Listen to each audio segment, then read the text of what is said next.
No yields. Yo, what's poppin'? All my peeps. It is I, your host of the most Renaissance man, who always thinks he can, and your champion of the peeps, Patty Pitts, back once again in the yard streams for another edition of the Smackdown breakdown part presented to you by Pitts and Sara's Wrestling Show, where we take no nights off. And obviously, it's not just me, Patty P, here in the yard streams. I'm joined by the best of the West you can't forget about. Sara Marshall, what's popping, girl?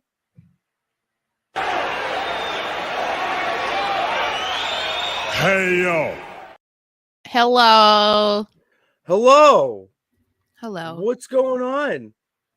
Nothing. Did you? I'm tired. I know you're tired, but I was gonna ask you.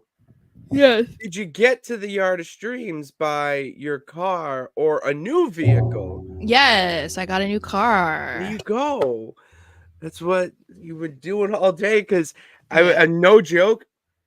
It's obviously to the peeps out there who are tuning in with us. That is why we're a little late, but I find it funny because I did the legit Undertaker gif. Of him sitting up. Because this is where I sit, whatever. And when I was playing my game, waiting here, I'm looking at the banner, all that, and I was like, you know what? I've been up since 4.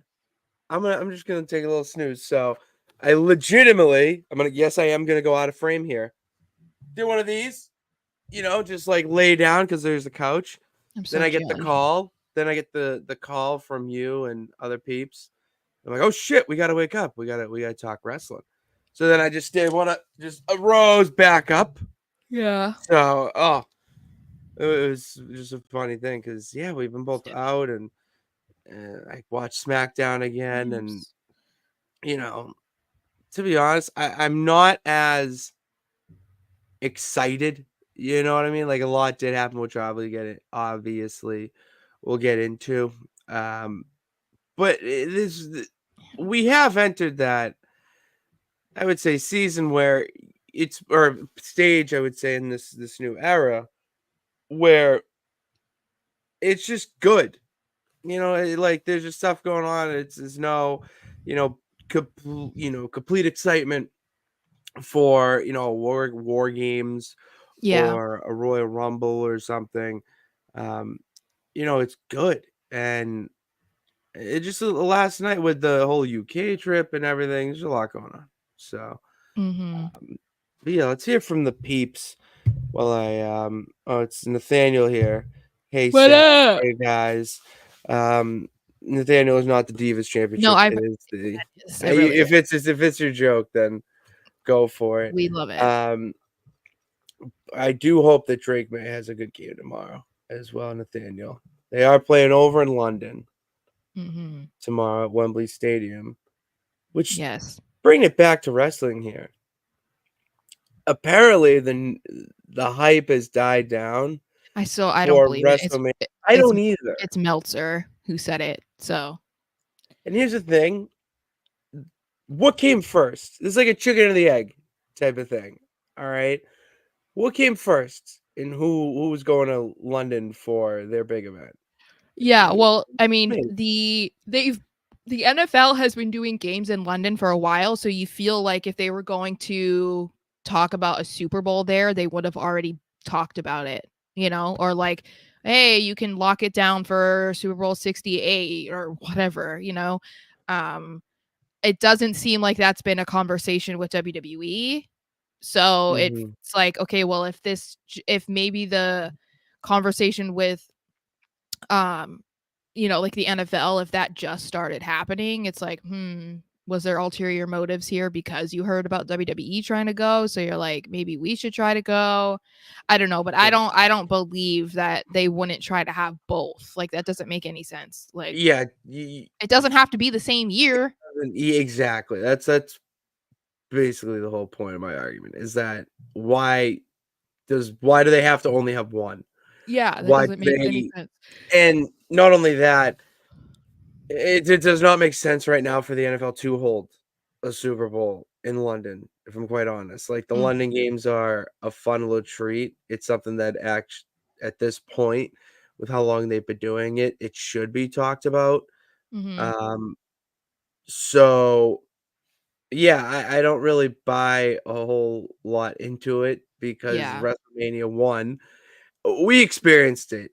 There is nothing like it. Like, there really is nothing like it as an event, and I tell people when I came back from WrestleMania that it is bigger than the Super Bowl with Well, and I the think they would make attendance more money because it's like I mean, maybe way more. it's 2 nights and, they can have a week long of events. There's so many different things. I mean, they can do that with the Super Bowl too, but the Super Bowl is one thing, Um, and Yes, regardless, doing both gets you a ton more money. So I don't get why you'd be like, "No, we want the Super Bowl instead." No, why wouldn't you try to do both? Just not do it in the same year. Like that doesn't they make any sense yeah, to me. you gotta treat London like another US state. Yeah. They don't just Las Vegas, I'm pretty sure they're vying for a Super Bowl or already had one. Didn't they already host one? Who? Las Vegas. Didn't Vegas already host a Super Bowl? I think so. I'm like 90% sure. And then they're hosting WrestleMania. Like the money is green everywhere you go. Okay, that's a good way to wrap up on it. Because we got to talk legit wrestling right now. Smackdown last night. What do we think about it being on USA? Have we liked it so far? It feels like it has a better presentation than it did on Fox, and it is feeling like another Raw in a sense. I did hear that they are trying to or thinking about moving SmackDown to 3 hours in 2025. Would we agree with this, or is this something we don't want? No, I want it. Um, I think that they're only going to years bigger and they're going to be packing them more because I mean, look at all the talent that they're bringing in. We want to look at the women's talent right now. They're bringing they bringing in Stephanie Vacour, they're bringing in Delta. That's just 3 women. You can't like it's just there's not going to be enough time. Like cuz obviously they're not all going to go to Raw because that doesn't work No, either.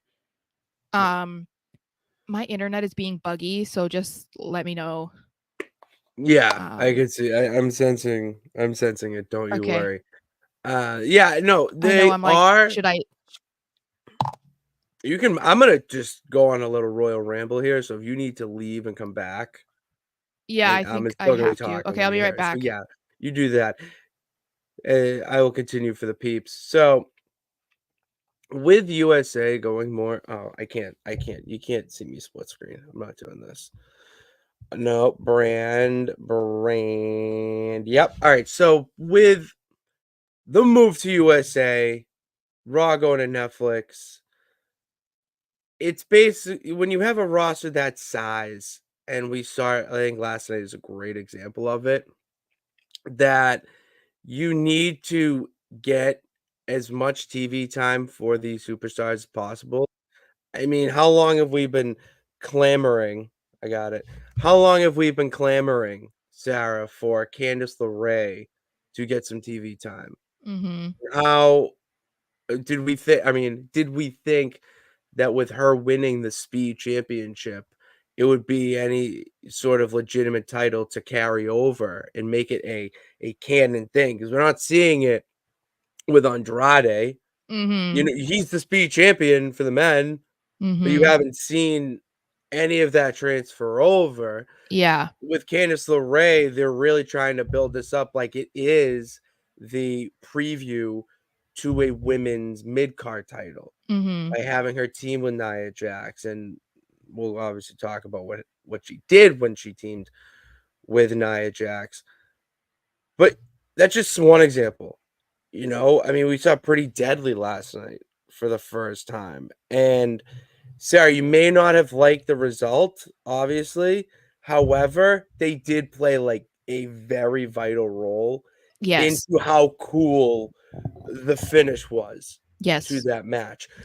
It's little things like that you can't always mush into 2 hours.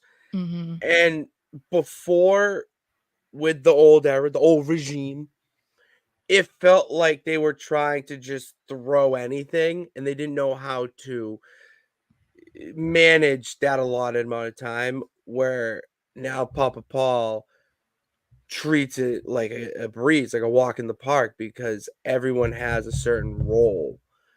Well, and I think that, if we were talking about extending SmackDown a couple years ago, then I would say no. Like, would I want to see it simply because of even the talent that wasn't being shown on TV weekly? Yeah, because some of them I did like. But that's me being biased and being like, okay, well, maybe if they added another hour, I would get to see so and so, Mhm. But Yeah.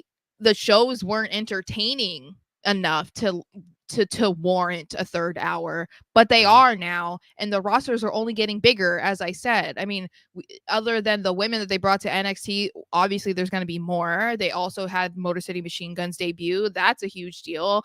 Not to mention, they're going to want to bring up all of the people that are in NXT to the main roster, but it's not like, it doesn't work like a sports roster where you No, bring these guys up from the minor leagues or whatever, and then the amount that you bring up, you got to let go. That's not what happens. I'm sorry, And that's so the not likelihood of being like, okay, well, we're going to bring up these 6 people from NXT, there's 6 wrestlers on the main roster we can get rid of. No, there's probably not, you know and you maybe also one. don't want to bank on that either, because that's kind of messed up. Yeah, agreed, agreed. You even saw Lash Legend last night, which Yeah. I saw a little thing that was interesting tidbit I wanna throw at you. Oh yeah, I had Her a banner for nameplate her, but her nameplate was not an NXT one. It mm, was a SmackDown one. oh Do yeah. you believe that that's a subtle hint at a future call up in the I future, think in the she's very short term? I think she might be already called up. I think this is them testing it. I feel like she might already I be called up. mean, hell of a goddamn debut last night too. I know. Singles Yes. debut. I will add that match was one of my favorites from last night. Yeah, I just added For the sure. banner that I was supposed to Perfect. add for her. So Perfect. All right. Well, we won't get into that now. I think we should get into the main top of the show. I know So this you don't know what I'm gonna say, I have but no I'm gonna idea. tell you. I really don't know. Okay, so the Bloodline 2.0 kickoff SmackDown, and Solo immediately gets on the mic and he starts talking, right? So this is the first time in a few weeks that I've actually sat there and like listened to what he was saying, because for the most part you kind of expect, you already know what he's going to say. I mean, because there's just certain storylines or certain characters where they're not doing a whole lot, or it's a lot of the same thing. So you don't really have to listen to what they're saying. And that's kind of been what I've done with him, because it's like, whatever. So as I was listening to this, and this is nothing new that he said or nothing new that he did, but I really think that his biggest issue, and the reason why people, other than the fact that he's following up Roman Reigns as the tribal chief, right? And that is why people have a Tall hard time task. taking him serious. Tall I task. think the other thing is his delivery, how he talks. Dude is one step, and I mean a baby step, above monotone. It's like he doesn't say anything with conviction. There's like no sort of like passion or anger or just power behind his voice. And so it's very, I mean, he's just going out there and be like, where were they last night? South Carolina. So he's like, Columbia, South yeah, it's like Carolina. Columbia, South Carolina. Acknowledge me. And it's like, brother, really?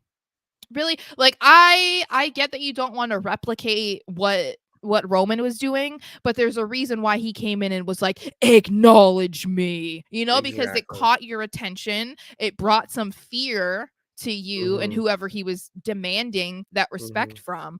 And so I think that that's part of it. It's like just how Solo talks in general. I think that is part of why people have a hard time taking him seriously in this role. And because I'm sitting there and I'm like, it's doing nothing for me. You know, like you're coming off like an imposter, and that's not what they want, or at least you thought that's not what they want. I don't know if that's not what they want. I know that's the exactly thing. what they want. I thought about because that plays into a whole thing of like, yeah, of course, no one can be the tribal chief other than Roman. Exactly. But you know what else? I was thinking of a conspiracy theory about this. Oh, throw it at me. I love wrestling conspiracy theories. Yeah, so my conspiracy theory, because this is going against everything that we have said about what this storyline is inevitably going to lead to, which we believe is going to be like The Rock is involved in the startup with the Solo did it for The Rock. Yes, whatever that is. That would be why, and I think part of that might be true, but how interesting would it be if like The Rock's ultimate goal is to be a babyface again? Because we know that he, this might have been his best run in a really long time as the final boss, but especially as a heel. But we know that he was not thrilled with having to come back and pivot to being a heel. He's still mad about it, and you know that he is. So what if the ultimate goal is for him to be a babyface again? And my thought process here is that all of this is being done to get Roman to be a babyface and like take on that leadership role again, to be like the real tribal chief, to like clear his mind, like get him out of the delusional state that he was in, where he was just like wreaking havoc on his own family and just like really so focused on him and disguising it as, I'm doing this for the family, I'm doing this for the bloodline. But you knew at the end of the day he didn't give a shit about Jimmy or Jay or anybody else. So I'm like, that it would be like the ultimate like reverse psychology, but in action. So it's like, that's why Solo isn't really caring about really doing it with such conviction, because it's like, well, he doesn't really need to, because he's already formed a new bloodline. He has the Ulafala. Roman was gone, and now Roman's the baby face. It's like, I don't know. I don't know that that's what it is, but it was just an interesting concept. It's one of those things that if it's a theory that popped into your mind, and you went down a rabbit hole of thought, and it's like, why not? Let's go with these thoughts. Yeah, it was just a wild idea. I'm not saying I would enjoy it. Ultimately, I just wanted to share it because I just was like, oh. Yeah, why not? Just throw it out there. They hate the idea in the chat. That's why I'm saying it. Hate? What you're getting food? You're getting heat. Okay. Heat. You're getting Dom heat. My hope is that I still want my original plan to be what it is, like my original idea. I still want it to be that The Rock is the puppet master for Bowser. I still want him to be in charge of the Bloodline 2.0 because of Roman losing and The Rock being embarrassed at Mania and whatever. That's what I want, because I think that, as much as I am not the biggest fan of The Rock, I can't ignore what the final boss character has done for the Bloodline storyline, for Cody Rhodes.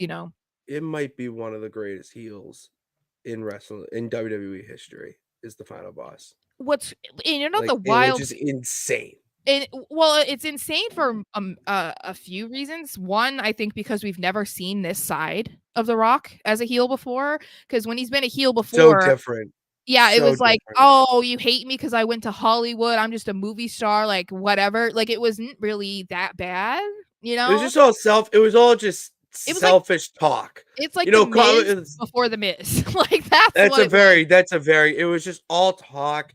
There was no real brutal physicality that came with the final boss. Now it's the Rock doing the arrogance and to the umpteenth power, but now you add in some Bowser type of violence. You know what I mean? Like, this man don't give a shit who you are. He's going to whip you or beat you with whatever he needs to, because he is part of the greatest wrestling family of all time. Yeah. So, yeah. Well, and that's the thing that's funny is like, we just got a comment on one of our YouTube videos recently, and it's someone who's still mad about not getting Rock Roman at Mania. And I'm like, how are you still in that headspace? You Like, can't be. Oh, if you you were sad. I'm 'cause sorry, but to you're me, if sad. you're a genuine fan of The Rock, because obviously in this situation, I would have been considered one of the Cody crybabies, and I'm not ashamed to You're admit it. Like, so I Cody was one of the crybaby. Cody crybabies. Yes. But I feel like if you are a genuine fan of The Rock, you should be so thankful that this happened, because this is such a more historic, iconic, incredible run that he went on. And I'm not saying that if the original plan really was for it to be Rock Roman and that is what happened, I'm not saying that that wouldn't have been good, but I think it would have been less good, to It quite would a have no. degree. It would have been very watered down. It gave. I mean, immediately, it gave Batista coming back at Mania 30 to face Yes. Orton vibes. It just felt you were trying to sell us on the match, Yes. not you're trying to sell us on the match that you want to happen, and try to not cater to the fans. You want the fans to cater to you, And and that's that's what not how wrestling happened. works. That's not how And wrestling now works. that match will happen organically. Like, it'll if they go with how we have been Mhm. talking about it probably going, then it makes sense for it to happen at Mania 41, or I guess if they Mhm. push it to 42. At least that is better, I would say, than like trying to force it at 40 simply because it was a new decade of Mania. That was really the only reason they were trying to get it on 40.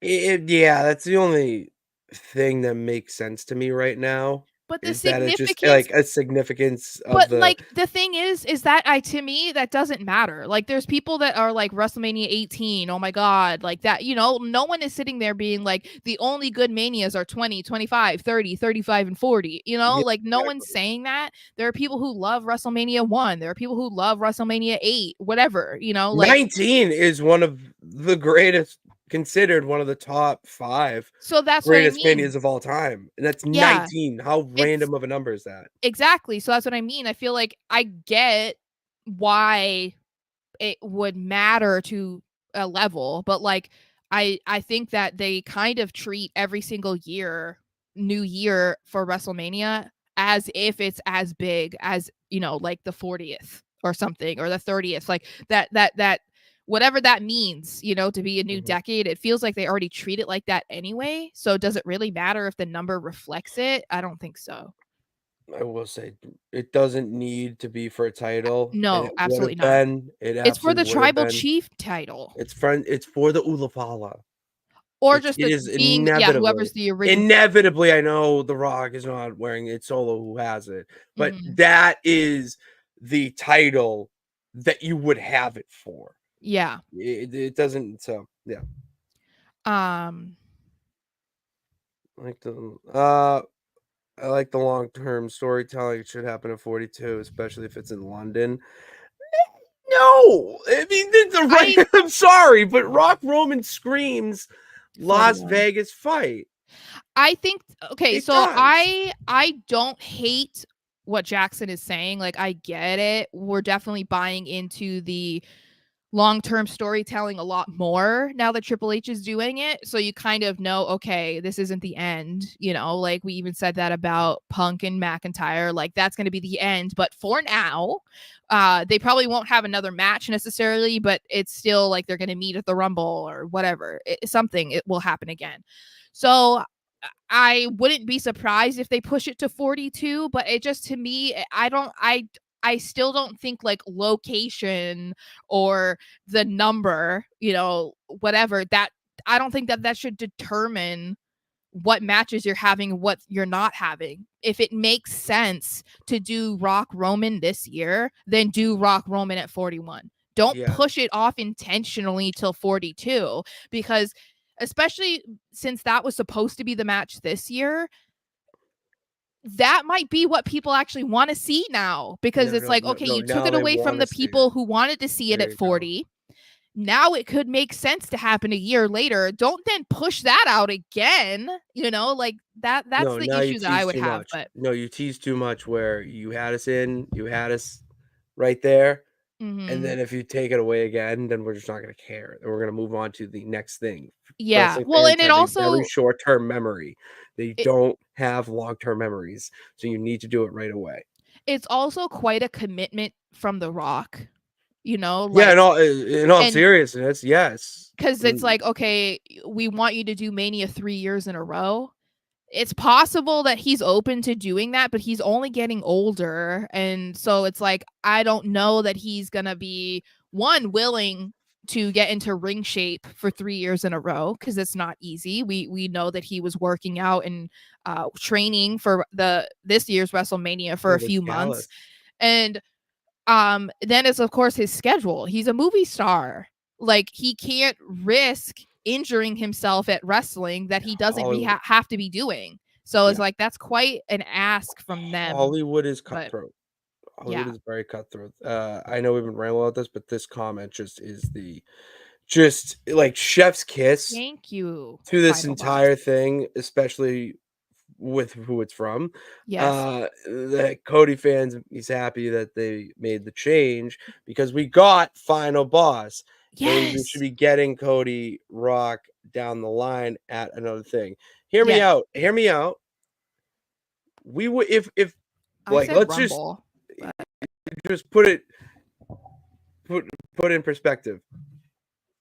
Final Boss would not have your name or your comment on our page. You would have another name, but you have Final Boss because of the change. And look at the snowball effect, butterfly effect that led to it. So that's the boom. issue that I have with people who are still complaining about it, because I'm like, everybody is saying that the Final Boss run is iconic, historic, incredible, whatever. And I'm like, you do realize that then by simultaneously complaining you didn't get Rock Roman, you're basically saying you would be okay with the Final Boss never existing. So how can you say both? You can't be saying both.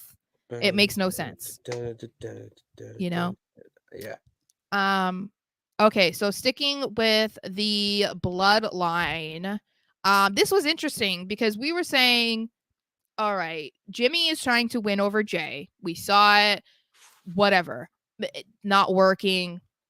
Jay wanted nothing to do with him. You know, shows up on Raw. Jay is like, nah, bro, no. Jay shows up on SmackDown. I don't really care to go over the segment between him and Solo because, again, as we'll talk about in a little bit, it didn't really do anything. Like, cool.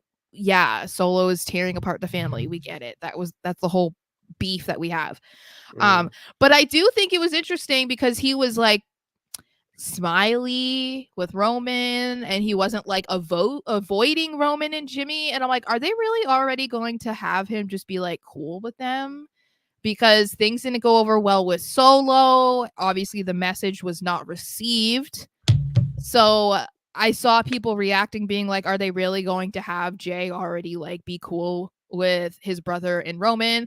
He's definitely losing the title on Monday. Yeah, blah, blah, blah. that pissed me off. I I told don't you I think wouldn't be surprised. I don't think that they'll do it that soon. No, the Intercontinental Championship plays a bigger role than people believe within this storyline. Do you think he loses it before Survivor Series? I feel like he has to. Yeah. I feel like he has to, because if he's going to be spending a lot of time on SmackDown, that's such a waste. It's like double duty. It's inadvertently, or I guess not really, because they'd be doing it on purpose, but it kind of is devaluing the title. Like, the more you keep it away from Raw, or the less he's on Raw, if he doesn't do double duty, like if he's not on Raw and he's not defending it, or people aren't competing for it, it's like, okay, all of the work that was done to make it like a huge deal is already going away because you're never around. That was the complaint that we had with the US title, you know? So it's like, we don't want that to happen. But we've seen guys like Pete Dunne have feud with two different people on two different shows and whatnot. Yeah. So that's what I'm saying. I don't know if Jimmy will, but it will come inevitably to a head. Mm-hmm. So I mean, it's kind of written in the cards, right? Like, he's losing it. Yeah, but not soon. I think he'll lose. Who do you think he loses it to? I think he's gonna lose it back. I don't know. I I think mean, Braun Breaker's gonna just be a 2-time champ like I that. thought that kind of is what in a way, that's Yeah. kind of what I want because I didn't like that he lost it in the first place.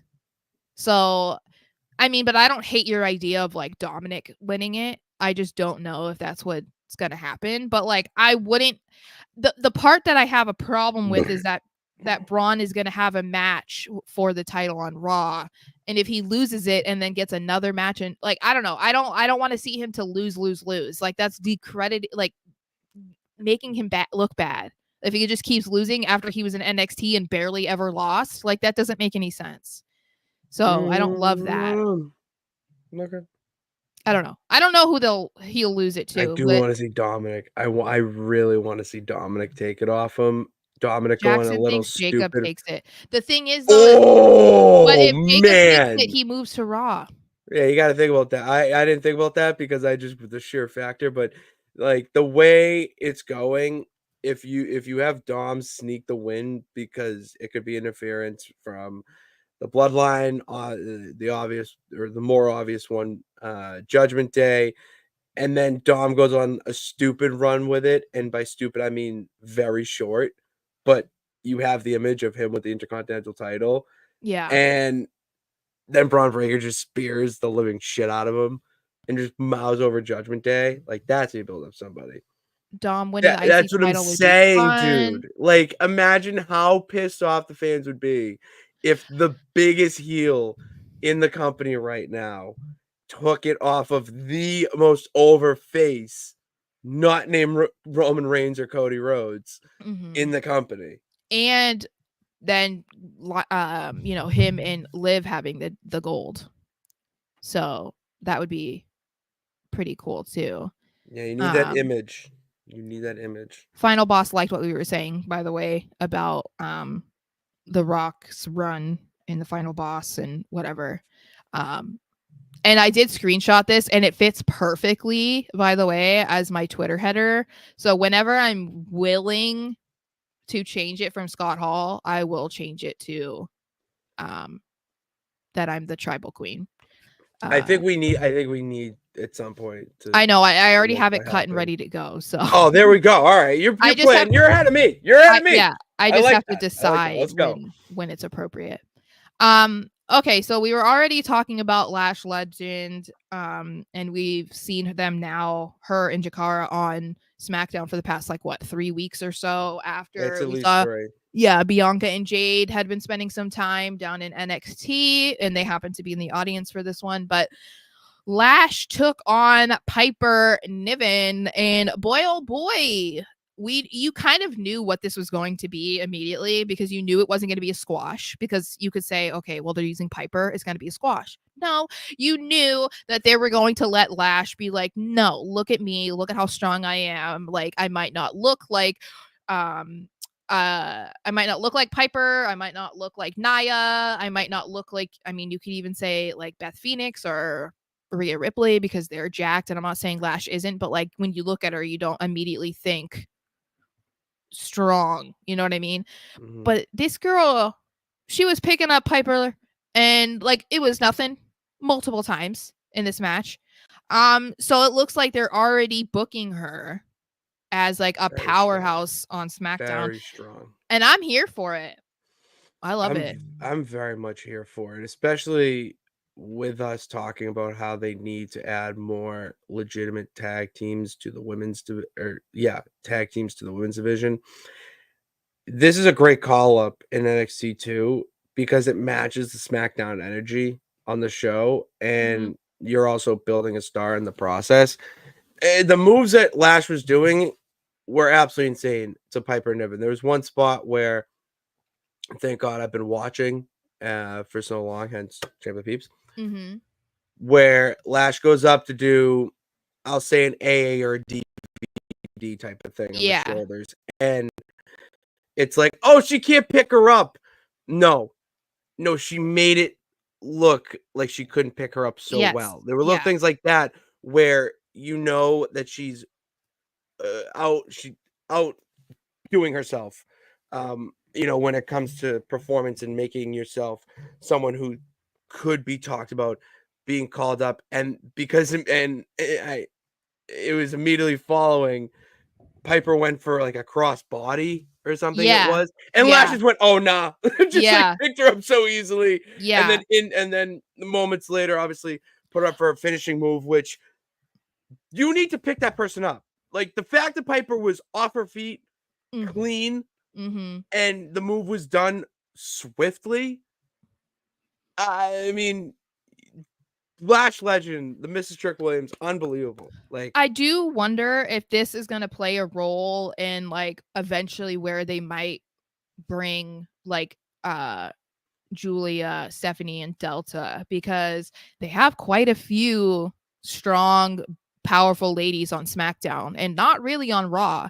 So it feels like if they're going to be adding Lash over there when Jade's there, Bianca's there, Nia's there, Piper's there. I mean, SmackDown women's roster is jam packed. We already know that. it has the best out of the two. Oh yeah. And so it feels Easily. like maybe unless, you know, things change in the draft or something, it definitely feels like some of those other girls are probably going to be going to Raw, which I feel like they fit the Raw vibe a little bit more. And it makes sense for Lash to be on SmackDown right now anyway, because obviously her and Jakara were going against Jade and Bianca anyway, so it wouldn't make sense for them to be like testing the waters on the main roster on Raw. But yeah, pretty cool. I do like it. I wonder if they're going to be the ones that eventually kind of like I was gonna ask you dethrone that. dethrone. Would you be on board, or are you hopping off that ship? No, I am kind of into it as long as they continue to build them. But we need to see more from both of them individually, you know, because you can't just be like showing how great Lash is and then it's like, oh yeah, she's going to become tag team champion. It's like, well, no, we need What to about see. Jakara? Yes, exactly. So it's like we need to see it from both of them. Baddie. She's Um, gorgeous. but I Gorgeous. wouldn't Beautiful. hate that because I think that the crowd can get behind them. I mean, obviously people were really excited about Lash last night of what she was doing. So it doesn't look like it'll take much for people to be on board, you know? Mhm.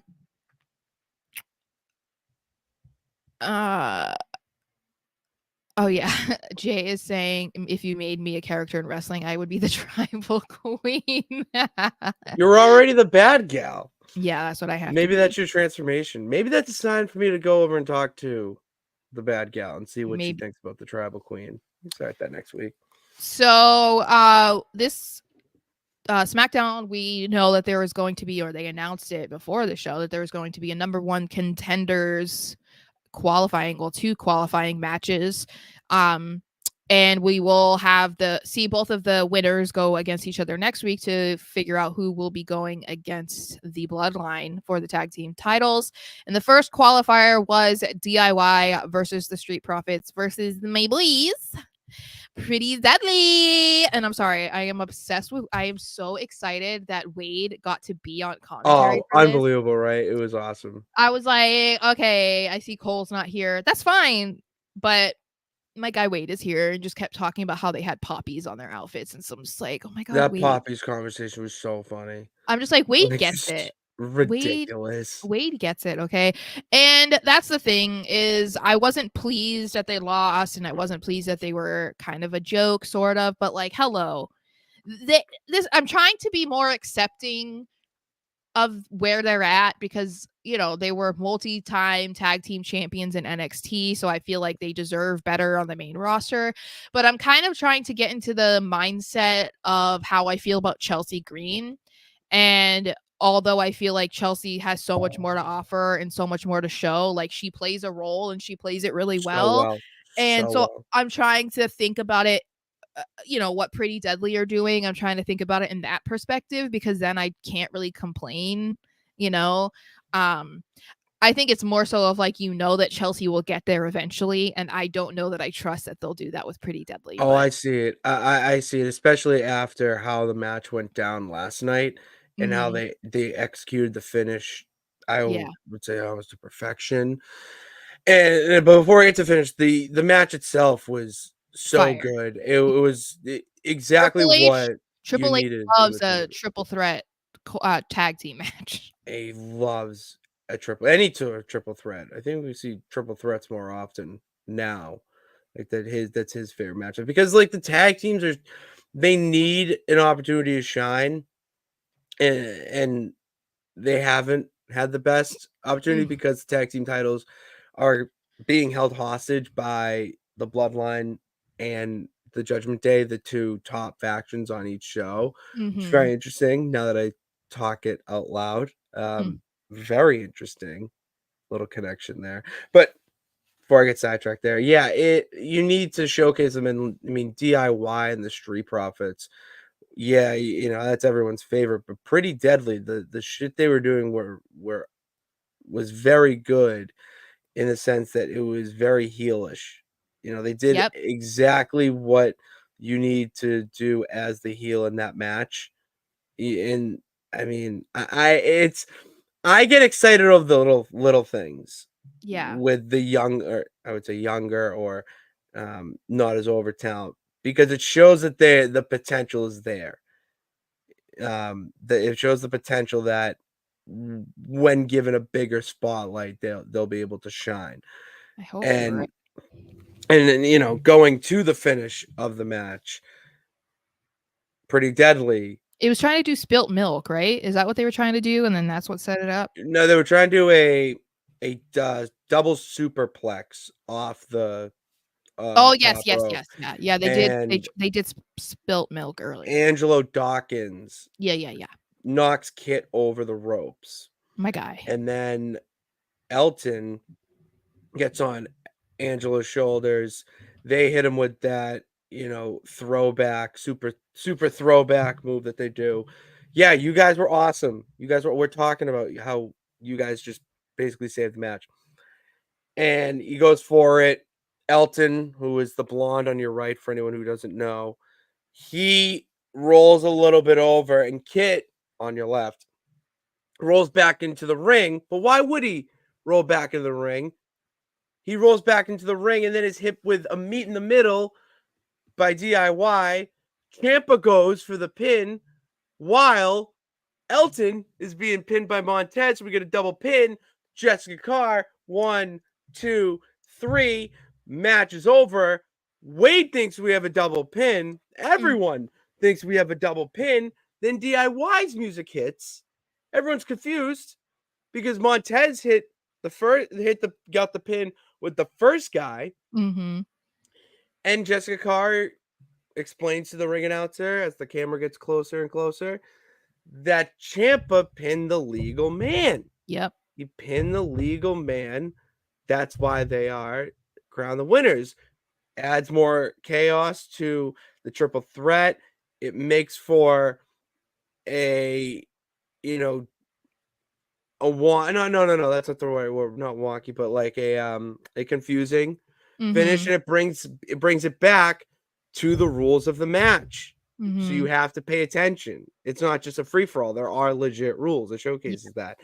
And why I keep bringing Pretty Deadly up as you know uh, they did well or whatever is because that tag he didn't have to go for that tag to Mhm. do that move, but they did it because you connect. That's Yeah. how you have like, and there was other things before him, but that was not the most recent example of them doing something like that where yeah they look like the complete losers in this scenario because obviously they were double pinned, Right. but A lot they wouldn't have happened without them. exactly. Thank Yeah. you, thank Yeah. you. And that's the thing is that's why I'm saying, like, I'm trying to be more optimistic about it because it's like, Good. okay, well, they did elevate that match. You know what I mean? Like that wouldn't have been the ending if they weren't in it. Like there wouldn't have been Would've been a some weird, interesting. funnier moments or some like more of the exciting moments if they Mhm. weren't in the match. And obviously it wouldn't be a controversial ending and like maybe beef brewing between the Street Profits and DIY if Pretty Deadly weren't in that match. So it's like they deserve credit. I say this all the time. Every time that we talk about Pretty Deadly, I vouch for them because those are my You guys. do, But this was just the as you latest should. example of like, okay, guys, like they're good, you know. There's Um, no spec on their names. So I am interested to see like what develops between DIY and the Street Profits, because obviously they were not happy with each other No, last night. Montez was like, and you I saw Ciampa push Tez mhm, out of the way. I was like, oh yeah. wow, all right, But see, okay, I like this. I love that because I think I I get why they try to make the baby faces be like lovey and happy and like the nice guys, but like acting as if losing, as a baby face to a baby face is not supposed to matter. It felt like that was what we dealt with for so long, like that the good guys were just supposed to be like, yay, it's good You match, won, guys. congratulations, Yeah, good it's like sportsmanship. yeah, Yeah, it's like that's not real life. Like if you no, are, this is to become the number one contender, right? Or to get to that match so that you're one away. your It's like tournament, they're yeah. gonna be pissed that they didn't do it. So it's like, no, I'm glad that Montez and Angelo were not thrilled, and I'm glad that DIY were like, get out of here. We are the ones that won. Like We're that's the more ones who've been held legitimate down, to me. and the Street Profits have been going through these bullshit finishes Right. to matches, even when the Usos were tag champs, when the Yep. shoulder was up at Money in the Bank. Then you Mm-hmm. have this, and then there was another one when they were teaming with Bobby Lashley, where they should have won but got screwed out of it. Yeah. This is how you organically build a heel. Boom. Yep. Watch out for that. It's gonna And be then an interesting. and then a DIY Street Profits. Oh, I know.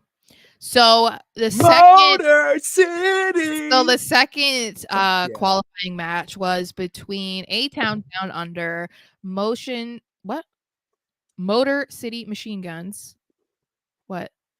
No, that's what you do. That's their hand signal. Oh, The and Motor Los City. Garza.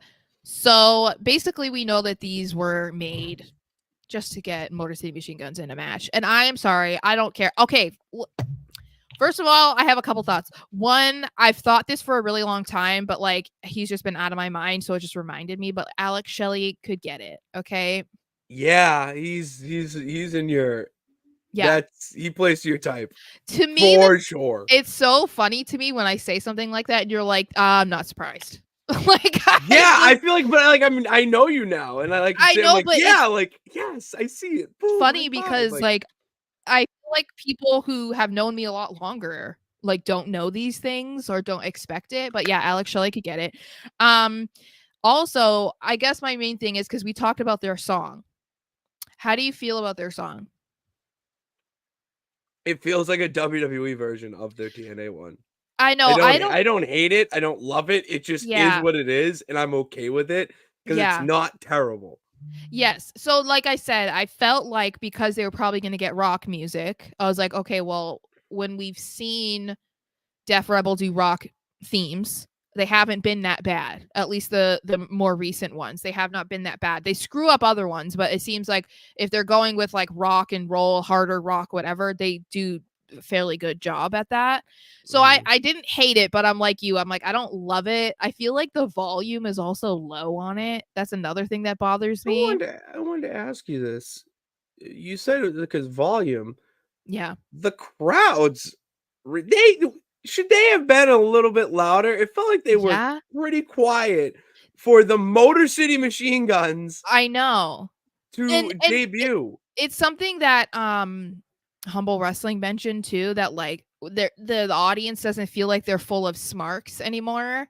The ones who are like, oh, I've known about Motor City Machine Guns for like 10 years, like, oh, like those ones. And it feels more like people are just kind of like into the current product, and if they're WWE loyal, they just watch WWE, so Right. they might not know as much, because it used to be, yeah, if you were a wrestling fan on the internet in like the 2010s, like if Know you didn't exactly who know that about is. TNA talent or you didn't know indie names, you were a loser.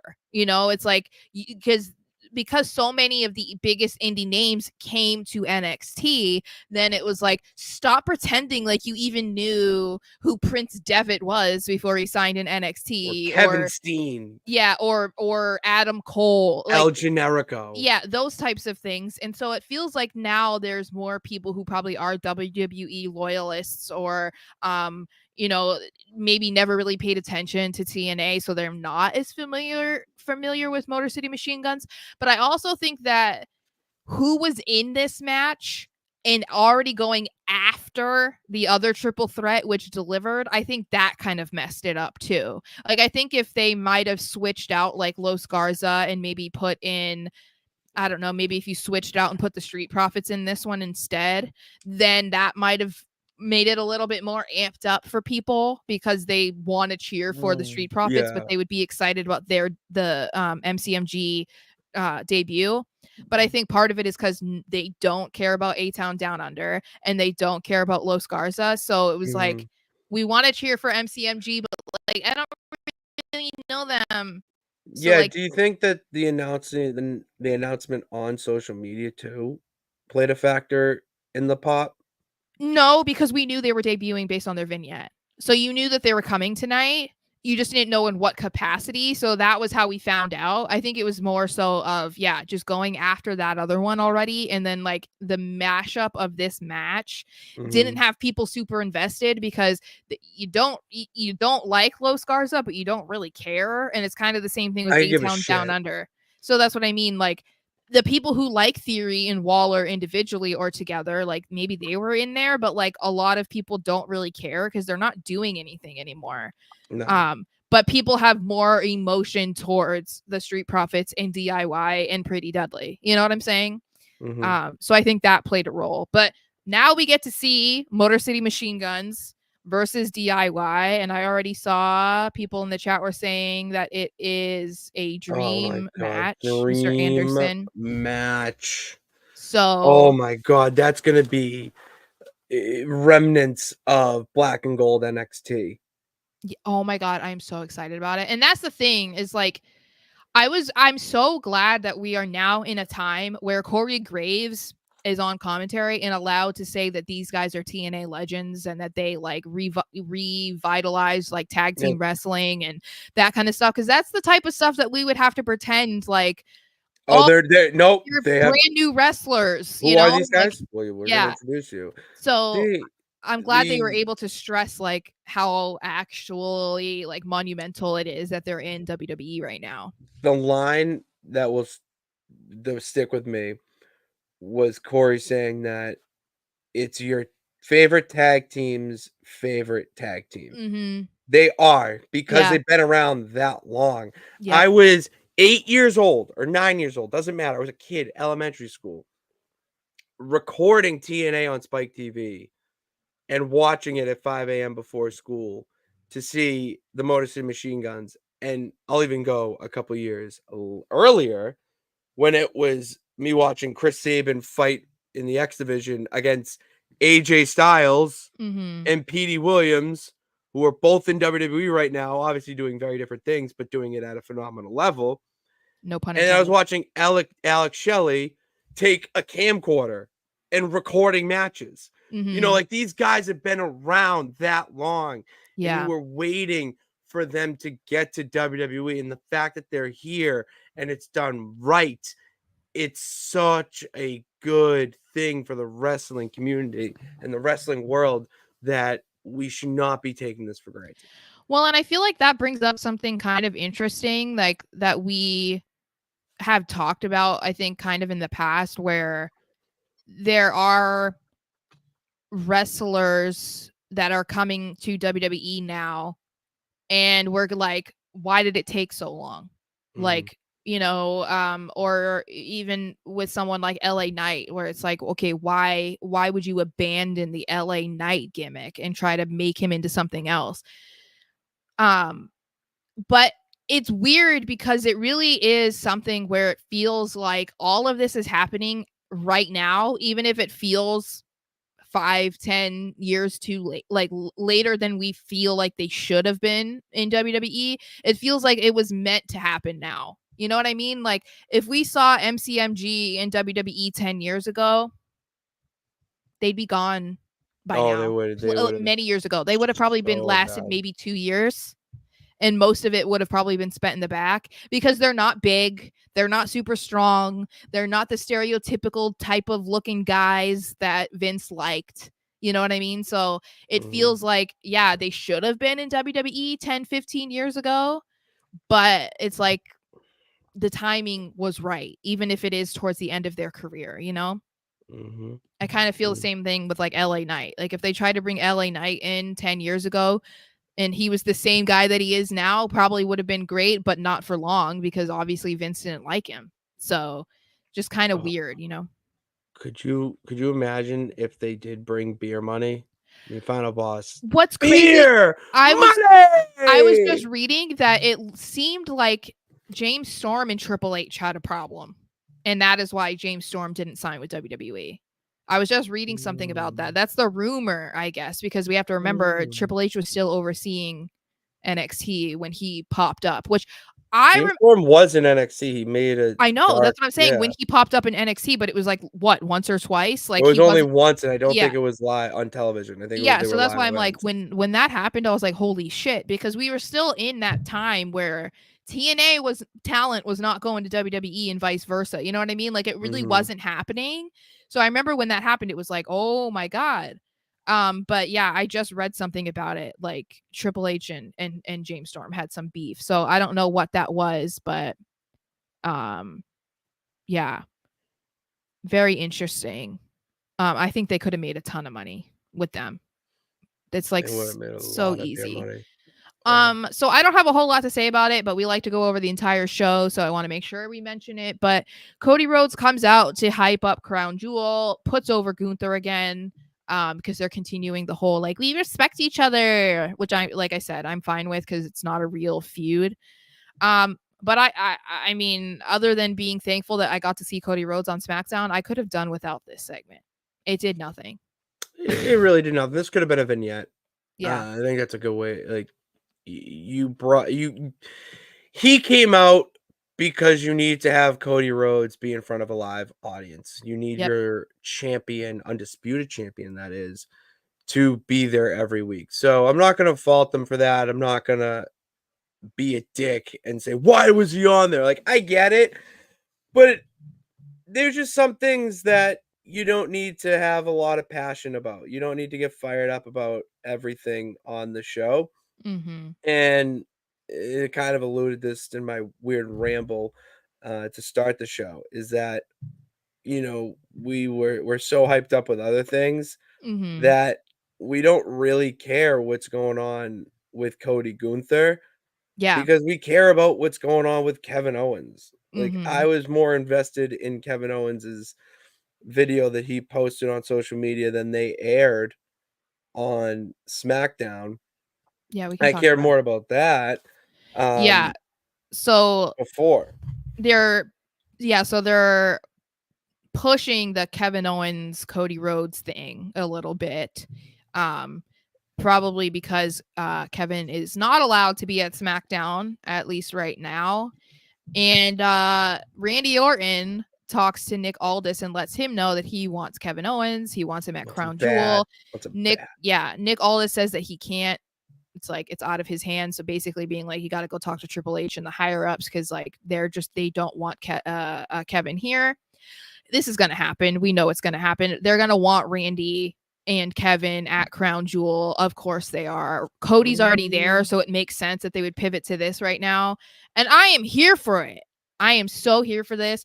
I also love, and I'm not saying that he created it, I'm just saying that he is the one who's done it recently, but I love the following of Drew McIntyre to cut promos in your car. Like, I'm here for it. Okay. And that's what Kevin did. So I like your ideas. Idea. you like my idea? I like your idea. I like it. However, what if, and you're not gonna like this, but what if Kevin Owens did make it to Crown Jewel, Randy doesn't because KO is interfering in the Gunther match, which that would obviously spark the feud back up with Cody. Randy would also be pissed because that's his guy. That was his mentee. So this is the thing that I have, just because someone pointed it out and I didn't think about it. So I already had said I felt like Gunther should win, right? And you were like, no. Okay, but if interference has something to do with it, then yes, And it yes, makes yes, yes, yes, sense, yes. right? Yes, Because it then does. it's like If Cody's not interference really is- losing. Yes. I don't love that for Gunther just because it's like, okay, he's winning because of that, but whatever. It's whatever. It's wrestling. But we also think that Liv should win.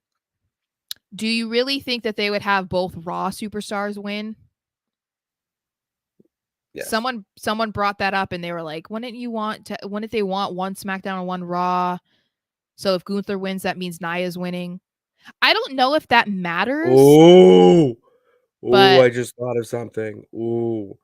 What if Nia wins and then Tiffy Tiffy catches cashes in? in. Yeah, and that was something that somebody Boom. said. I still I don't hate it because obviously I love Tiffany, but I just think that Liv should win.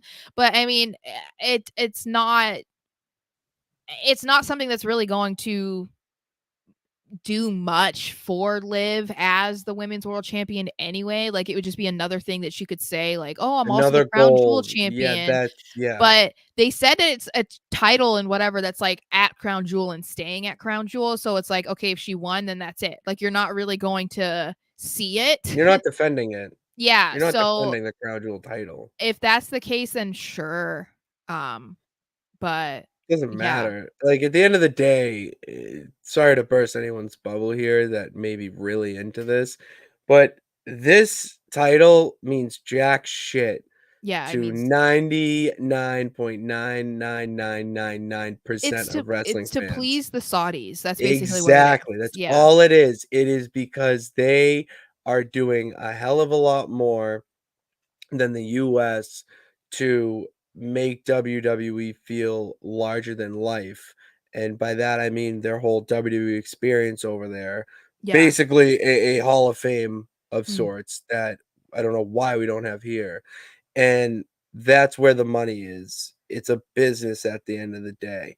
You're going to do whatever the money leads you to. And for this, yeah, it's just like a non-canon if we want to relate it to, Marvel or DC comic books, because that's another element of wrestling, is that it's just not a canon event. All right. Yeah. It's for a select group of people, select audience, and you're just a fan of it. I'll bring it even to the NBA. Sarah, let's bring it back into sports too, because that's the other element to sports entertainment. It's like the in-season tournament for the NBA. I know. Like it does something, it keeps you entertained, but it doesn't. Celebrating it like you just won the finals, that's the thing. That's the It's like, thing. what are we doing? Yeah. So I mean, it basically is just guaranteeing that there is a title at Crown Jewel. It's like you're guaranteeing that there is one there, all it is. you know. But yeah, I think it's if they're gonna obviously they're going to continue with Kevin Owens versus Cody Rhodes and they're going to have Randy involved in there. I do wonder if this means, I mean, we outside of my thought that maybe Cody would be on Team Bloodline at Survivor Series, we could get Cody versus Kevin at Survivor Series. Just in a normal match. So it's But possible. then that would mean Cody's on Team Bloodline. I know. Which I'm I fine really with. would not be I'm really surprised if he does, because if Jay goes to Team Bloodline, Then I don't see. Oh, then you would see Cody going because they yes, need 5. yeah. So if they have, yeah, and yeah, so it's like I would see that happening. Cody would be number 4. No, Um, Sammy's 5. Sammy's yeah, 4, Sammy and will be Cody. interesting though because of the Kevin Owens beef. Oh my god, that's so true. But they Very interesting. God. I love this idea. I honestly, Oh, I thought that's about it. I love it because it's I like if do you love can't it. beat him, join him. If you can't beat him, join him. And Imagine I they would had some love factions. that storyline. Bro, the heat on Kevin Owens for joining the Bloodline 2.0. Then he would be a hypocrite. But hey, sometimes you got to do what you got to do. That's why It would be wrestling's such so fucking awesome. It would be such a like swerve that I feel like no one would be thinking about, because if we really are going to do 5-on-5, The Rock is probably not going to come out and do anything for War disagree. Games. I disagree. Okay, we don't know for sure, but if we had to bet, I'm betting that he's not, just because of the timing, the type of match, and whatever. However, if that is, then that means Kevin doesn't need to be on the Bloodline 2.0, because then they would already have 5. But do they have to have 5? I wonder if they would make an exception for it to only be 4. Maybe. But if it is 4, I still think Cody Rhodes does it. Or The Rock. What if it's 5-on-5 and then The Rock is the 6th because he's the final boss? He makes the rules. I could absolutely see something like that. He's like, oh, there's a 6th competitor. It's The Rock. Like, I could. Oh, Calvin, I did not see your first 2 comments. Okay, here. We'll go back. I feel like no one will care if Theory turns face because Triple H is ruining him to get back at Vince. I don't know that he's ruining him, but I do kind of feel like they teased it a lot, and it's similar to what we talked about with Otis and Chad Gable. It feels like the time to have Otis completely beat up Gable passed by the time that they did it. Like, there was that one week where the crowd was like the biggest pop of the night when Otis was like looking at Gable. Felt like a missed opportunity. I kind of feel like that with Theory. I mean, I think they could get to that point again, but I don't know. And this was a follow-up. He said Triple H is dragging out the Theory and Waller split to the point where no one cares anymore. It's getting ridiculous, and I feel like they're quote mostly Theory getting buried out of spite. It is kind of weird. I don't know what's going on with them, and it's a shame because I really thought that we were gonna see that split, and it felt like people were really getting behind Theory. So it is disappointing. Yeah. So Final Boss is saying Roman, Cody, Jay, Jimmy, and Sammy versus Rock, KO, Solo, Jacob, Tonga. With Tonga Loa instead of Tama Tonga. I want them to have Tama in there instead of Tonga, if we're being honest. But I think it would be Solo, Jacob, Tama, and Tonga. And then they would need a 5th. The Tongans. You have to have the Tongans. Yeah, you would have God plus Jacob and Solo. So that's the thing, is like, I think they would have the entire bloodline in there. So that means that it would have to be Rock or KO as the 5th. And I still do. I think Jay could convince Cody to get into Team Bloodline. And nothing happened between him and Roman. So he could trust him, you know. But I do think, the Sammy thing will be interesting because if Kevin, I mean, even if Kevin's not involved, you see why he has beef with Cody and Randy. So would Sammy want to get involved in that? I don't know. All right. So we know that we are getting Andrade versus Mello for 7th time next week. And we found out on Smackdown that LA Knight will be the special guest referee for that match. But these two, I'm sorry, I don't care because these two are so good. I don't care how many times they have fought in the back. It is so good every single time. These two probably don't really hate each other, obviously, but boy, do they sell it well.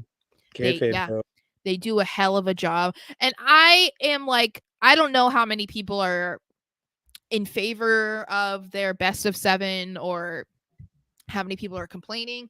I'm here for it.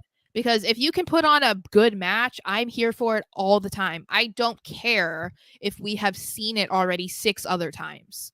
Because the thing is, between these two, is their matches, yes, this is going to be the 7th one, but do you feel like you've already seen it 6 other times in recent weeks? No. Because they're not the same. There's certain people that, like, every time that they put, have a match together, it feels repetitive because they don't do a lot of different things or whatever. But these two, no. Like, you could go best of 25. I would not care. No, there's some wrestling soulmates in the industry, and these two are on their way to becoming that because it's so good every time. They just have magic in the ring. What do you think is going to be the result of this? Because we know LA Knight is going to get involved, and he is not a friend of either one of these dudes either. I'm kind of hoping that things go left and it becomes a triple threat. I just want to see a triple threat for the U.S. title because I think it would be. That's what I'm thinking. Well, we're going to see some bullshit pin, or I have a memory of Austin when he was the referee for Taker Kane at SummerSlam in '98, I think it was, and they were both down. I don't know if they pinned each other, but their both shoulders were on the mat, and he just counted 1, 2, 3, and then just took his title and left. I could see Mhm. that someone with LA Knight because he hates both of them. No, no elite allegiances. So you have him just count the fall. Doesn't matter who wins. If it's neither or both, he doesn't care. And then he just walks away, and then Nick Aldis throws his weight around. Or it also could just be like one of them put their hands on LA Knight, and it just is like an automatic disqualification, and then that's a problem Or he just because it's like beats that's him. not a Just hits him. winner. Yeah. I feel like Beats the him. inevitable Fuck up. the what they should do is make it a triple threat. Like I don't always love a triple threat for a title, Mhm. but Mhm. I'm here for this because of the people involved. So, Double count out. yeah. That's what That's I'm it. saying. That's the only thing, and it wouldn't be the first time that something weird happened in one of their matches, So it feels like all of what we've seen already just Mhm. means that it's going to become a triple threat. It's the only thing that seems to make sense because then nobody can complain. I mean, LA Knight could complain, but just because he's going to be outnumbered. But at the same time, it feels like if they really do go with Mello or Andrade, Mhm. the other one is going to interfere anyway, So Yeah. because they're not going to want the other guy to lose or to win the title. So the best way to avoid that is to just make it a triple threat. Mhm. Anyway, okay, then I just want to talk about this This was quickly. awesome. This was Um, awesome. so I don't know actually what was going on if Tiffany was supposed to be on Smackdown and then she couldn't because she It's something was to do with the UK tour. There's yeah, she something to was do with the overseas, so she maybe couldn't get back in time.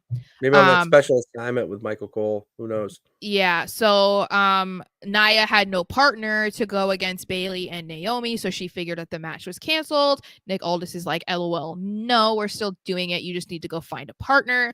And that is when Candice LeRae and Indy Hartwell walk in, and Candice is like, I'll be your partner. And so that was pretty cool because we haven't really seen them at all since they got moved to SmackDown. And then to make it even more shocking, Candice LeRae pinned Got the Bailey. win. Yeah. So that was huge. And that was kind of cool to see because when you look at Nia and Candice, you're like, okay, quite a size difference, because obviously Candice is so tiny. So So you're like, funny. yeah, I mean, it's even why Nia threatened her because it's It's like, like, oh my I God, will squash you yeah, like a bug if you lose this match for me. yes. And so the fact that of both of them, Candice is the one that won. That's awesome. It's also great because it's like she pinned someone like Bailey. That is significant even if people don't want to give it credit or that much credit. It just makes me wonder like what they're gonna do because I want to be optimistic. That's how I try to be with certain things, but they've just teased this stuff with Candice before where it's like, oh, she's finally going to get a push. She's finally going to be on TV. And then it like is that way for a week or two and then she's gone again. So I'm not counting on it, but I still think this is quite noteworthy because it very easily could have been Nia instead. It very much could have been Nia, but I like that it was Candice because, yeah, it does give her some legitimacy. We might see a little push because she's the speed champion. And I bring this back, like she pinned Bailey. Bailey put her over during Yeah. her Yeah. during her interview with Cody Rhodes on his bus, saying how she wants to see Candice in a bigger role. Yep. And for her to take the fall again from Candice was a moment of, okay, this actually may be something that leads to something, Yeah. because you don't just pin Bailey for no reason. That's Yeah. that's your top woman on SmackDown who's not a champion. Mm-hmm. Well, and then because that Bailey is such an advocate for the women's division and women's wrestling and the ones that don't get shown as much, it's Exactly. like that. You automatically knew that she was like, yeah, just pin me. Like it'll have a bigger impact if you pin me. Way bigger. All right, and then the last little bit for this week's SmackDown is Roman Reigns, was in the back. He had conversations with Jimmy, and he said that he knew how he was going to fix it. And Jimmy was like, what are you even talking about? Like, how are you going to fix this? He said he was going to acknowledge Solo. So he made sure he came out and he did that. But Solo was not accepting of it because Roman only acknowledged him. He didn't. And Exactly. Solo said, no, you need to acknowledge me as your tribal chief. Roman is like, nah. And obviously it progressed from there because Roman was just like, no, I'm not into it. I'm not doing that. What is wrong with you? Solo is not happy about it because it's like, okay, like, but that's what I am. So like, refer to me in that way. Roman didn't care, and so that is when Solo sent the dogs on him, and we saw a beat down of Roman to end SmackDown. And I really think that we needed to see this again. I know that we've already seen the Bloodline 2.0 beat down Roman Reigns, but we needed to see it again because we need to remember, these guys are not on the same team. These guys are the, even Jay mentioned at the top of the show. Why did you bring in the Tongans? Why did you bring in Jacob? We purposely did not want them around. We were supposed to stay away from them. Going back to, Paul Heyman being like, they're too violent. They're uncontrollable. You don't know what they're going to do. I feel like they needed to do that to like remind us of that because, yeah, we've seen it a few times, but you need to see it with Roman. You need to see it even, maybe we need to see it with Jay. Like maybe they go to Raw and or whatever. You know what I mean? Like just to remind us of what they're messing with. And it's impactful when it's on Roman because Roman feels untouchable. Okay, my cat is right here, so I'm sorry. No, if you keep seeing her tail. That tail was wagging. Yeah, dragging that wagging. But anyway, yeah. So reminding everybody that Roman's not, invincible is a good thing. I liked how they made it a little different with the beatdown this week by dragging Jimmy out. It just shows how far they will go, how ruthless they truly can be, and it also shows that they do need help. It's what Jimmy's been saying this entire time. We need help. We need help. That's why I'm telling you, Cody. I mean, that would be like again, this is where it's getting so interesting. It is, but I just want to say you're welcome. Because Shut the fuck if up. this is what happens, if this is what happens, you're welcome. God, I mean, yeah, maybe you are the tribal queen. Okay. Just one of these. Okay. Only if it happens. If it doesn't happen, then I mean, to be honest, if Cody Rhodes ends up teaming, like in all seriousness, if Cody Rhodes ends up teaming with the Bloodline at War Games, and we talked about it, I think 2 months after WrestleMania, or not even 2 months after WrestleMania, I just would like to be acknowledged as it's no nights off by everyone. I know. You can be the face of it. That's fine. That's not what I'm trying to take. I'll put you on that pedestal, but I want someone to fucking give us some legitimacy and acknowledge your tribal show. Yeah. No, I get it. Cause that's the thing is like when I've been thinking about our show and like, obviously we appreciate so much of everybody that watches in general, but the ones that are here every week when we're live, it's like, trying to differentiate ourselves from what other people do because there's plenty of people out there that break down Raw, SmackDown, NXT, AEW, Oh my whatever. God, they do it all, yeah. But a lot of people are doing it from not necessarily a fan perspective, or if it is, they're trying to be politically correct. So it's like they don't shit on anybody who isn't a heel. You know what I mean? And it's like I like to think that we're just fans who were having these conversations anyway, and we're like, you know what, let's talk to other people who appreciate it and like it as much as we do, and like share our thoughts and get theirs. And so something like if this does happen, if Cody is with Team Bloodline, it's like, okay, cool. I predicted this like 6 months ago, right? But like that's cool because you guys were here when we were just talking this out, you know? So Exactly. that's just the kind of vibe that we want. And it's just kind of fun because maybe something sounds crazy and all of you who heard me say that Solo was going to be the next tribal chief thought I was insane. I even saw some of you say Jay was going to be the tribal chief. I saw you guys saying that in the chat What do you today. mean? I Yeah. said it. That was my prediction. People thinking that I was crazy that Cody would tag team with Roman or even be on Team Bloodline. Like, And he did. So that's what I mean. Like, sometimes it's just throwing it out there and seeing what happens, but it's cool to be able to like talk it out and share ideas. Cause I mean, I can't even tell you how many times we've gotten comments where people mention something and I'm like, oh my God, we didn't even think about that, you know? So it's cool from that perspective. Before we wrap up, though, we do have a comment here from Mr. Anderson.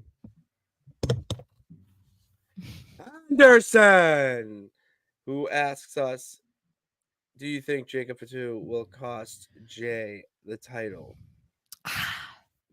I don't know, honestly. So this is the thing. It's like I wouldn't be surprised if Jay lost on Raw simply because then it gets him to solely focus on the bloodline stuff. But I really wouldn't be surprised because, you know, something that we talked about was that Jimmy helps him retain. And that is a way that he's able to win over Jay because obviously that still hasn't happened yet. So if Jay may be looking like he's going to lose to Braun, Jimmy will come out and do something. And so like to me, that almost makes more sense. Even though I do think that he needs to lose the title before War Games, I don't know that it necessarily needs to be right on Raw, you know? I think that if Jimmy helps him, that makes it a little bit more difficult for Jay to say, okay, I can't, you know, it would be hard for him to say no more, you know? You just did it. What? You just did it. No, I've been thinking, I would say almost all show, about how Jay could win even if the bloodline or whoever interfered. And it would be if Jimmy came to help. That furthers the story with how serious, how much dire need, whatever the fuck, how badly they need Jey Uso to help them. Yeah. Against the bloodline, that he will put his own, that he will help his brother win back the title that at one time cost him. Like, it's full circle. And it feels like that's coming simply because it's like Roman was like, we're proud of you.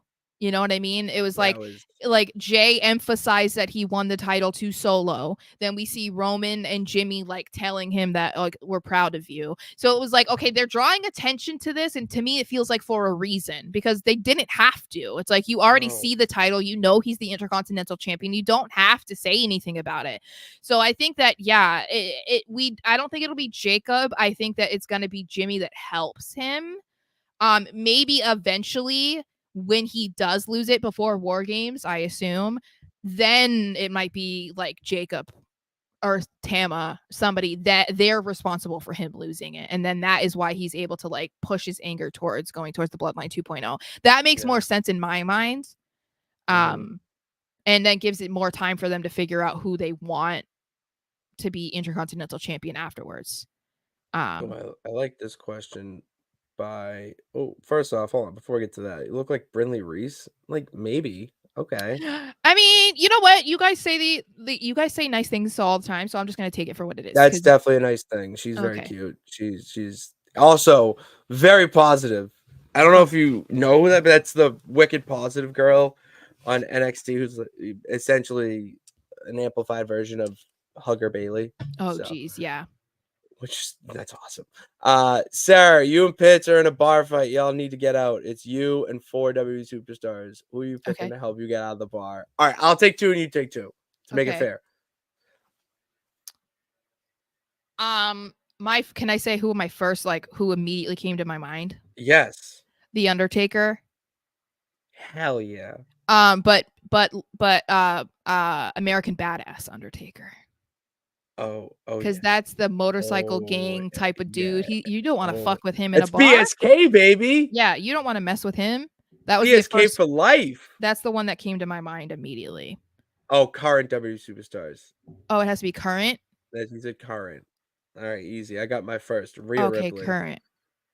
I got Rhea Ripley. Is for I'm going one man, one woman. Okay. I'm gonna make it because we hanging. Rhea Ripley for my woman, and then for my guy. I mean,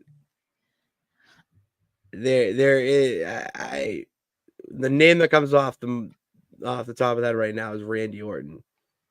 I think this is funny, and you guys are probably maybe you'll understand. Okay, a woman I haven't decided yet, but for a man, this I'm let me explain.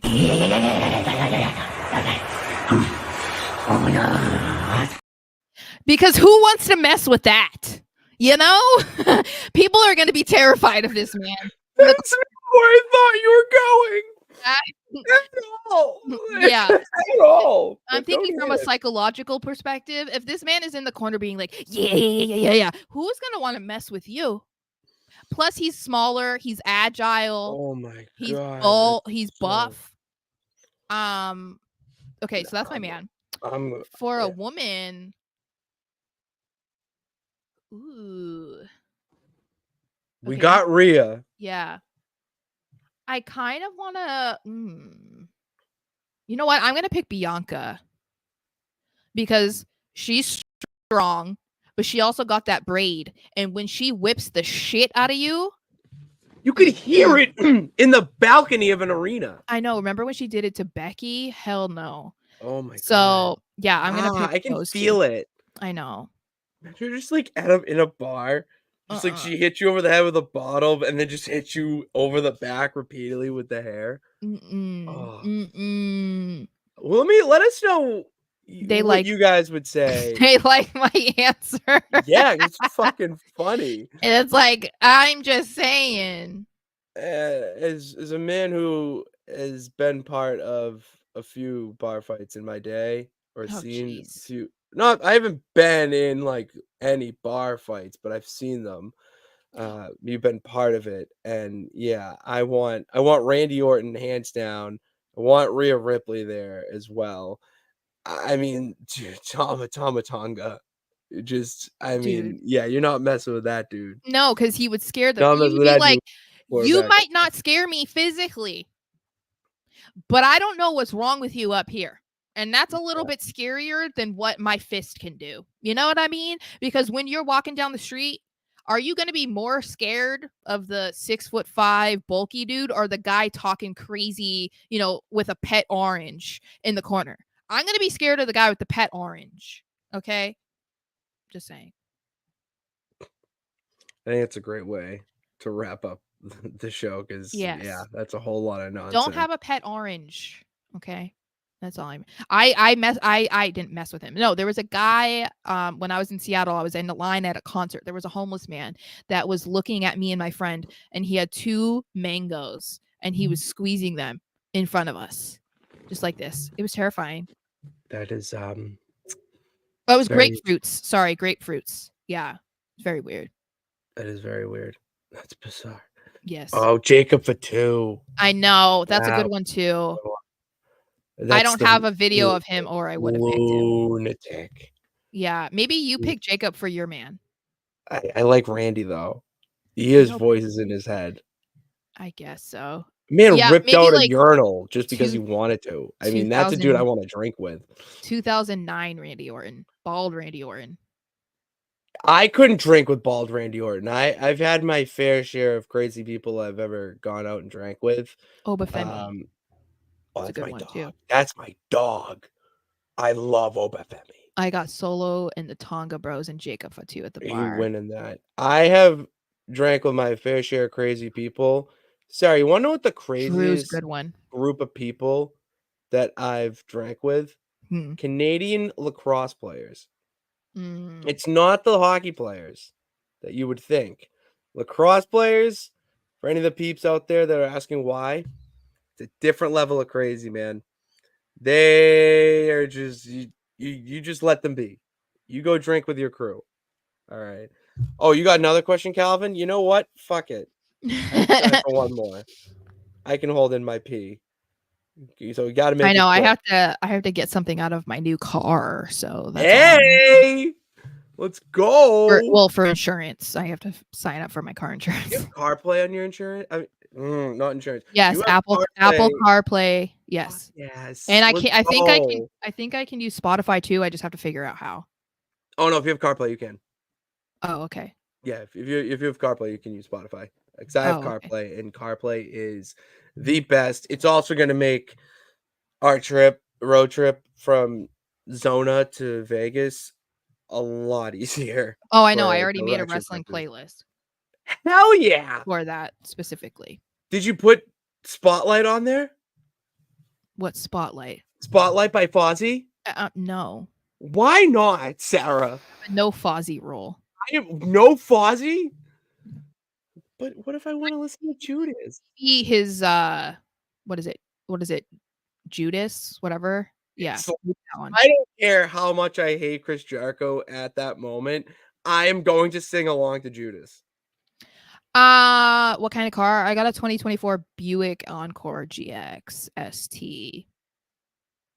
There you go. Is that a Buick? Oh my god, is that a Buick? Yep, I that's can't me. wait for people to say that to you. Twitter, Micah, or Mhm. X, or Yeah. whatever. Well, it was Twitter at the time. Thank you, It's Mr. Twitter. Anderson. Thank you, Micah. But yeah, Calvin. Oh, here's your question. How do you feel about Austin Theory going off script and telling Triple H off before attacking him? That would I be. mean, Oh, no. okay. Well, I don't know. I don't know that he can attack Triple H. I think the only person who is going to be able to attack Triple H at this point is the Viper himself. So Yeah, I think it. Well, I that's just plain mean and because simple. of his heart issue. I don't know how physical he's willing to get. But I don't hate that idea. Like, I get what you're going for, and I would be into it simply because of like the history of Theory and like how he got here and Mhm. how everything started. Um, I would have to like think about something that would still feel that effective without him touching Triple H. You know what I mean? Yeah, I get But what you mean. I like where you're going because we've been advocating for Theory for A long time. so long. Yeah.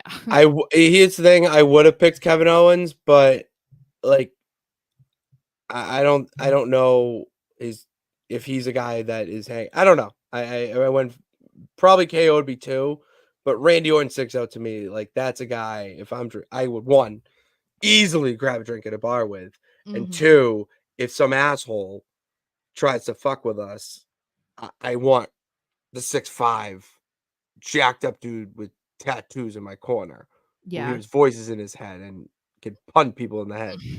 I'm I taking miss that those days. every time. Oh my god. I got a 6'5" bodyguard myself here and my best friend Big Ben. But so he would be they're actually the same height. Dead ass. They're just not as jacked. Actually, Hopefully, gee, Ben is jacked though. hopefully he wins tomorrow. That would be sweet. Fucking hope so. I don't like their uniforms they're wearing. Are they all whites? White with silver pants and white socks. I don't Should like be white new. with silver pants. I don't mind the white with silver pants. I just don't like the white socks. Like, I don't Yeah, like the white and go silver, navy but socks. I Go know navy wearing white. socks. They're wearing white socks. No, that doesn't go. I know. I It's don't think that because would pass. they couldn't wear blue. They couldn't wear their blue because Jags are wearing their home jerseys. So But you could, anyway. okay. Yeah, That's that's the why they had to topic wear white. That's all I mean. for another day. Mr. Anderson, it was current. That's where my Yeah. mind went was John Bradshaw Layfield was legitimately the second person that came to my mind after The Undertaker. So they used to fuck up Tim White's bar. So in the old 2000s segments where they're at a bar drinking the APA, it was Tim White, the referee's bar. And the story goes that anytime Tim White wanted to do a renovation on his bar, he would talk to Vince. They would book a segment of some sorts with the APA destroying the bar so that Vince could pay for it and it could be like a write-off or something. Or like Crazy. I fucking love WWE, man. And I love you guys. Thank you so for tuning in this week. We're back with the Smackdown breakdown for like the first time in a month, and we appreciate everyone who tuned in. Make sure you hit that subscribe button, please. It really helps us to make this little thing we do into the dream of making it full time, so that we don't have to wait till Saturday at 7:30 to talk about SmackDown. We can do it Right afterwards. right after. We could do it the morning after, and then have this time be for other stuff.